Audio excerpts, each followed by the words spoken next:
नमस्कार, प्रभा साक्षी के खास कार्यक्रम चाय पर समीक्षा में आपका स्वागत है। मैं हूं अंकित सिंह और हमेशा की तरह इस कार्यक्रम में मौजूद हैं प्रभा साक्षी के संपादक नीरज कुमार दुबे जी।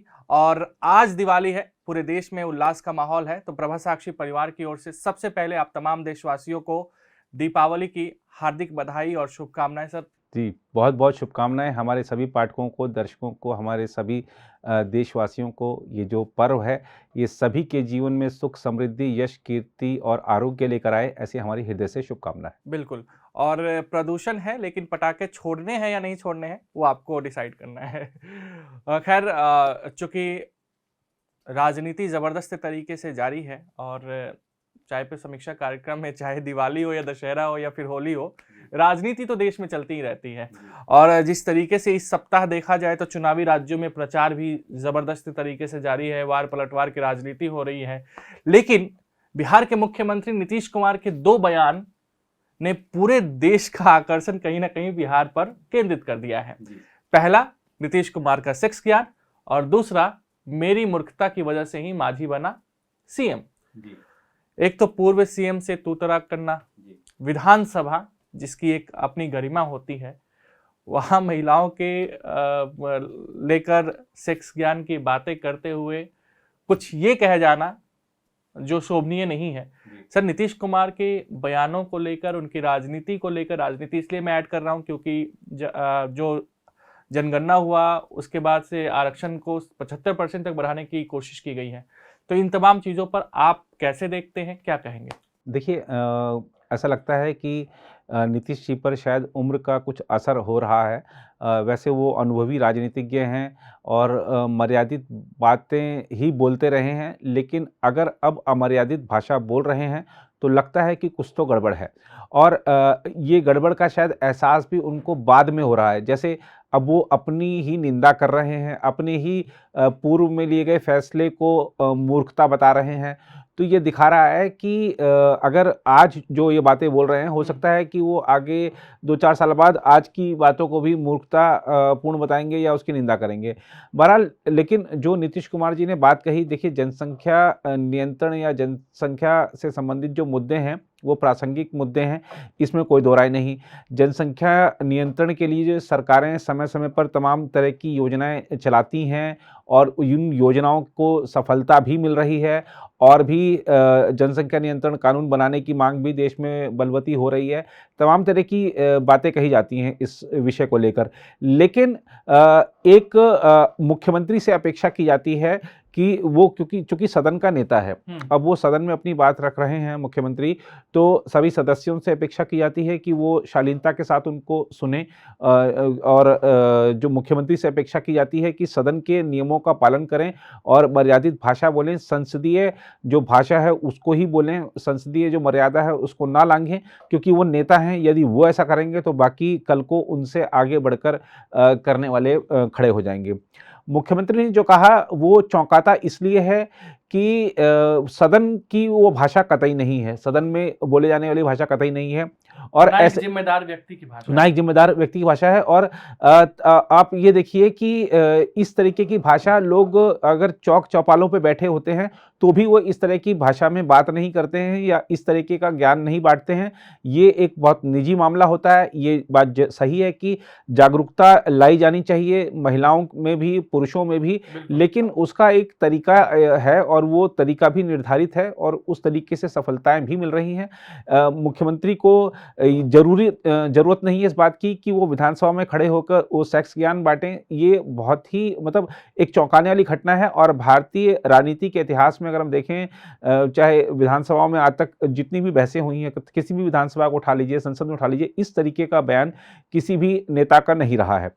ये जो कुछ हुआ है इसका बिहार की राजनीति पर कोई बड़ा असर तो मुझे लगता है नहीं है कि कोई पड़ेगा। हालांकि ये सही है कि बयान सुर्खियों में आया, राजनीतिक आरोप प्रत्यारोप हुए, तमाम तरह की बातें हुई हैं, लेकिन सोशल मीडिया के इस युग में बहुत तेजी से मुद्दे गायब हो जाते हैं, दूसरा कोई नया मुद्दा आ जाता है। जैसे अब नीतीश कुमार ने बड़ी सोची समझी, मैं कहूँगा कि योजना के तहत अगले ही दिन मांझी पर बयान दे दिया, तो अब जीतन राम मांझी बयान ज़्यादा हावी हो गया और वो जो सेक्स कैन वाला बयान था उनका वो थोड़ा सा डाउन हो गया। जीतन राम मांझी के लिए उन्होंने जो कहा है कि उन्होंने कहा कि वो मेरा एक मूर्खतापूर्ण फैसला था, लेकिन उस समय उन्होंने अपने फैसले को सही ठहराया था। अब जीतन राम मांझी नीतीश की कृपा से मुख्यमंत्री बने थे, इसमें तो कोई दो राय नहीं है, लेकिन आप किसी को इस तरीके से एहसान नहीं जता सकते। देखिए, अगर कोई निर्वाचित होकर आया है तो जनता ने उसको क्षेत्र का प्रतिनिधि चुना है, वो एक पार्टी के अध्यक्ष भी हैं, उनकी पार्टी के भी निर्वाचित प्रतिनिधि हैं, और जब वो आपके साथ थे, आपकी पार्टी में थे, तब भी वो लगातार जीत कर आते थे। तो जनता के निर्वाचित प्रतिनिधि को आप ये कहें कि वो मेरी कृपा से बन गया, देखिए लोकतंत्र में कोई किसी की कृपा नहीं चलती है, सिर्फ जनता की कृपा चलती है। एक नेता का ठीक है कि एक समय प्रभाव होता है, उसके कहने से कोई व्यक्ति पद पा सकता है, लेकिन कोई किसी की कृपा पर निर्भर नहीं है लोकतंत्र में। अगर किसी को ये गुमान है कि मेरी कृपा पर कोई निर्भर है लोकतंत्र में, तो ये बिल्कुल वो व्यक्ति लोकतांत्रिक नहीं है और उसकी सोच लोकतांत्रिक नहीं है। तो ये कृपा वाला तो बात मेरे को लगता है। नीतीश कुमार अगर ये चीजें बोल रहे हैं तो उन पे भी किसी की कृपा रही है, और सुशील मोदी अच्छे से बताएंगे। जी। तो ये लोकतंत्र में कृपा के भरोसे कुछ नहीं चलता है, यहाँ सिर्फ जनता की ही कृपा होती है। जनता ही जनार्दन है, जनता ही भगवान है, उसकी कृपा जिस पर हो जाए वो राजा बन जाता है और राजा रंक बन जाता है। ये ऐसे बहुत सारे वाकई, बहुत सारे उदाहरण हैं देश भर में। तो लेकिन मैं फिर भी देखता हूँ कि ये जो मैंने जैसे कहा कि मांझी पर अटैक इसलिए हुआ है क्योंकि उनको अपना एक बयान था, उसको दबाना था, तो ये एक योजना के तहत हुआ है, इसलिए और इन दोनों ही बयानों का अब देखना होगा कि जीतन राम मांझी इसको कैसे भुना पाते हैं अपने पक्ष में।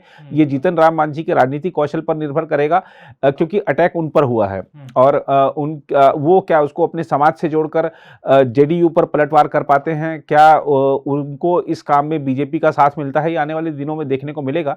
लेकिन फिलहाल कोई ऐसा इन दो बयानों के चलते बिहार की राजनीति पर बड़ा फर्क पड़ने वाला है ऐसा मैं नहीं महसूस कर रहा हूं। लेकिन ये बात सही है कि बीजेपी ने इसको विधानसभा चुनाव में मुद्दा बनाया है, और नीतीश कुमार ने जो कहा है उसको इंडिया गठबंधन के जो घटक हैं वो बचाव, सिर्फ आरजेडी को छोड़ दें तो कोई बचाव में खड़ा हुआ नहीं है, और कोई बचाव में खड़ा हो नहीं सकता है नीतीश कुमार ने जो कहा है, क्योंकि आरजेडी उनके साथ पार्टनर है सरकार में, तो इसलिए उनका स्वाभाविक रूप से जिम्मेदारी भी थी, नैतिकता भी थी कि वो साथ में खड़े हो मुख्यमंत्री के, और उन्होंने खड़े होकर मुश्किल समय में उनका साथ देकर दिखाया है कि आगे आने वाले समय में भी आप हमारे साथ बने रहिए। तो और खासतौर पे अगर हम देखें तो अब नीतीश कुमार ने ये जो बयान दिया है, इसका मैं एक जो फर्क मैं देखता हूँ असर, कि अब उनको इंडिया गठबंधन का जो संयोजक बनने की उनकी एक ख्वाहिश थी, वो शायद और उसको धक्का पहुंचा है वो, क्योंकि ये बयान उनका पीछा छोड़ेगा नहीं। जब जब उनका नाम आगे करने की बात होगी तब तक ये बयान का टेप बजेगा।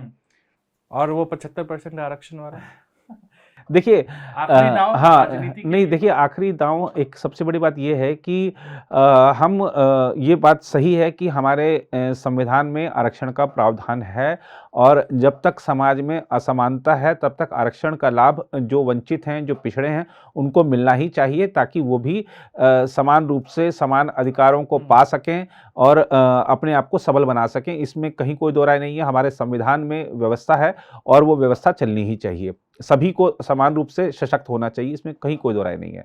और भारत जो सामाजिक असमानता है उसके लिए शुरू से लड़ाई लड़ता रहा है। जो असमानता है, सामाजिक असमानता, उसके लिए शुरू से लड़ाई लड़ता रहा है, तो और ये असमानता दूर होनी चाहिए, सबको समान रूप से आगे बढ़ना चाहिए, इसमें कहीं कोई दो राय नहीं है।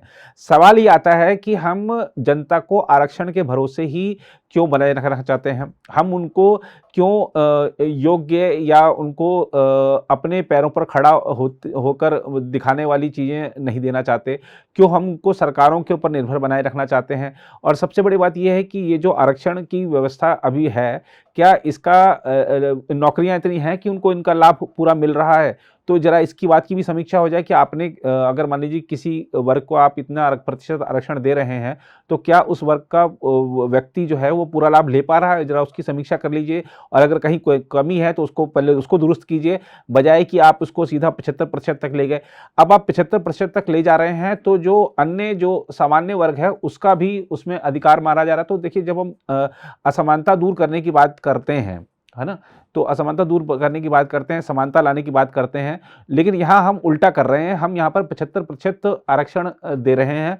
तो हम एक आरक्षण के लिहाज से असमानता पैदा कर रहे हैं। तो ये थोड़ा सा बचना चाहिए और समाज को, देश को आरक्षण के भरोसे नहीं रखना चाहिए। आप देखिए दुनिया में कहीं भी इस तरीके की व्यवस्था नहीं है और ठीक है, हमारी जो एक सामाजिक संरचना है उसको देखते हुए बहुत ज़रूरी था आरक्षण दिया जाना चाहिए।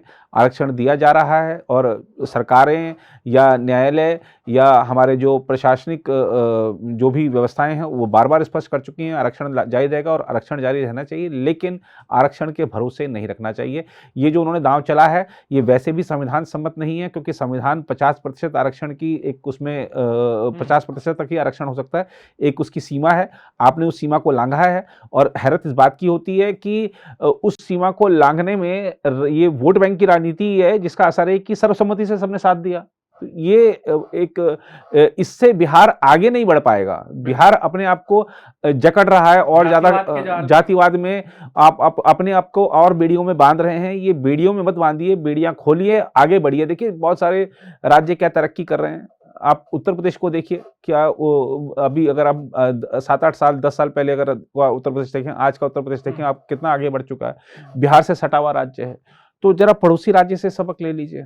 तो बहुत सारी बेड़ियों में जकड़ने की कोई जरूरत नहीं है। बिल्कुल। और जो लोग इस 75% और 65% आरक्षण से खुश हो रहे हैं, उनको इस बात का भी ध्यान रखना चाहिए कि अगर वो दूसरे राज्य में पलायन करके जाते हैं काम करने के लिए, तो क्या उन्हें वहाँ जाति बतानी पड़ती है। सर, अगले विषय पे बढ़ते हैं। चूंकि 5 राज्यों में चुनाव है और देखा जाए, जब भाजपा की मध्य प्रदेश में पहली सूची आई थी तो इसमें कैलाश विजयवर्गीय, नरेंद्र सिंह तोमर के नाम शामिल थे। फिर हुआ कि आकाश विजयवर्गीय का क्या होगा, वो तो विधायक हैं, कैलाश विजयवर्गीय को टिकट दे दिया गया, तो कहा गया कि नहीं, अब आकाश विजयवर्गीय को टिकट नहीं मिलेगा, क्योंकि भाजपा है, पार्टी विथ डिफरेंस है, परिवारवाद यहाँ नहीं चलता है, एक परिवार से एक व्यक्ति को टिकट जाएगा। उसके बाद कई लोगों के, कई बड़े नेताओं के परिवार के लोगों के टिकट काटे गए हैं, लेकिन कर्नाटक में उसी भाजपा का सिद्धांत उल्टा क्यों है? येदियुरप्पा खुद बड़े पद पे है, पार्टी के स्तर पर देखा जाए तो ठीक है, वो विधायक या सांसद नहीं है। इसके अलावा उनके एक बेटे सांसद है, दूसरे बेटे जो विधायक है उनको प्रदेश अध्यक्ष की भी जिम्मेदारी सौंप दी गई। कांग्रेस को तो मौका मिल गया ना, परिवारवाद की राजनीति भाजपा कहती थी उनपे, अब भाजपा पे आरोप लगा रहे हैं।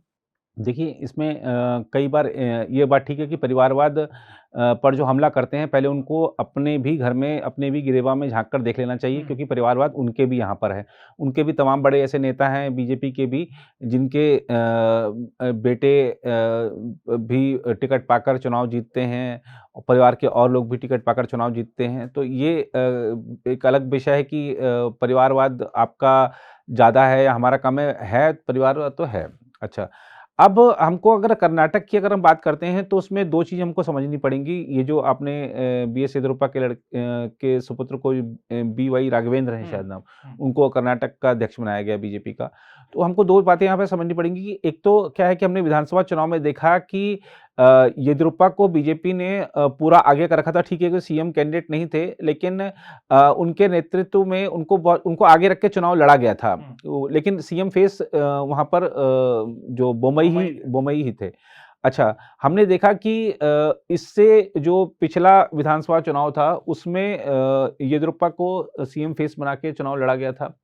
उसके पहले जब येदियुरप्पा पार्टी छोड़ गए थे, उस समय का अगर हम विधानसभा चुनाव के परिणामों का विश्लेषण करें, ये 2-3 आप चुनाव वहाँ पे जो हुए हैं विधानसभा के, इन तीनों में देखेंगे तो जब येदियुरप्पा सीएम कैंडिडेट नहीं रहे हैं, तो आपने भले ही लिंगायत समुदाय को कितना ही बताया हो कि हम लिंगायत समुदाय के साथ हैं, लिंगायत समुदाय के लिए बीजेपी अपनी पार्टी है, या हम येदियुरप्पा को महत्व दे रहे हैं, उसका कोई असर नहीं होता है।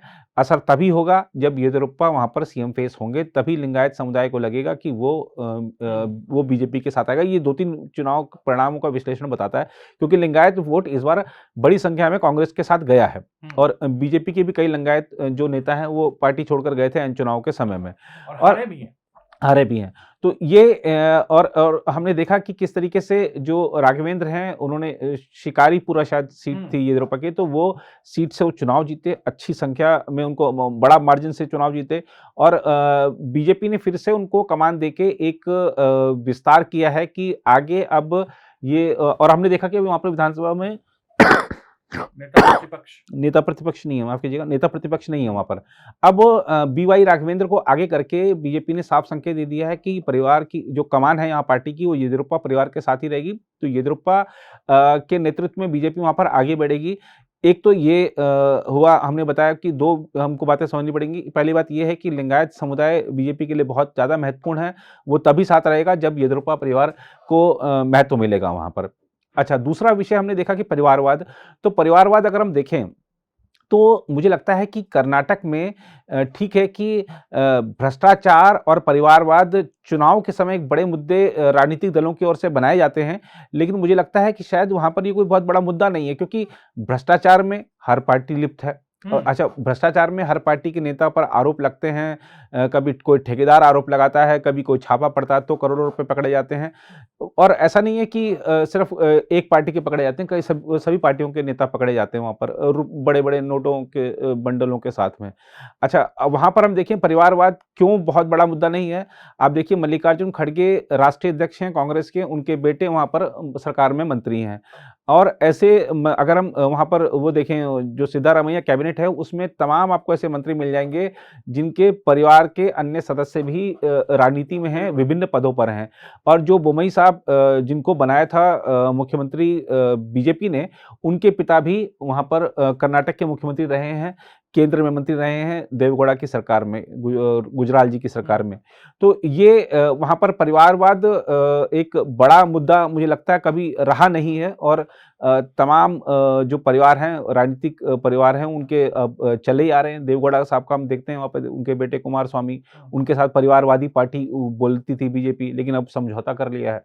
तो ये परिवारवाद वहाँ मुझे लगता है कि कोई बहुत बड़ा मुद्दा नहीं है। बिल्कुल, तो देखना दिलचस्प होगा कि आने वाले दिनों में राजनीति किस ओर जाती है, लेकिन इतना तो तय है कि इस सप्ताह चुनावी राज्यों में ज़बरदस्त प्रचार होगा, क्योंकि 17 तारीख को छत्तीसगढ़ और मध्य प्रदेश में वोट भी डाले जाएंगे। फिलहाल आज के चाय पर समीक्षा कार्यक्रम में इतना ही। अगले सप्ताह आपसे फिर मुलाकात होगी।